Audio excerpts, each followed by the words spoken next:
বদরের ময়দানে এই পাশে কোরাইশ, এই পাশে মুসলমানেরা। বিশ্বনবী জালামি ভাষণ দিলেন, তোমরা দেখতে পাচ্ছ এটা বদরের ময়দান না, এটা আল্লাহর জান্নাত, ওই জান্নাতের দিকে ছোট। বিশ্বনবীর কথা শোনা মাত্র সাইয়েদনা উমাইর ইবনুল হুমাম বললেন বাখ বাখ, মানে চমৎকার।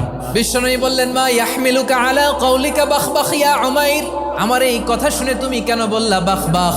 ইয়া রাসূলুল্লাহ, আপনার এই কথা শুনে আমি বড্ড খুশি হয়েছি, আর আমি প্রত্যাশা করছি আমি যদি ওই জান্নাতের মালিক হতে পারি তাহলে কতই না ভালো হতো। সুবহানাল্লাহ বলেন। বিশ্বনবী বললেন উমাইর আনতা মিন আহলিহা, তুমি ওই জান্নাতের অধিবাসী, তুমি জান্নাতি। উমাইর চিন্তা করলেন আমি জান্নাতি, নবীর মুখ দিয়ে যখন বেরোইছে ওই জান্নাতে তো আমার ঢুকতেই হবে, কিন্তু হাতে 3টা খেজুর খেয়ে যদি জিহাদের ময়দানে যাই তাহলে জান্নাতে যেতে তো দেরি হয়ে যাবে।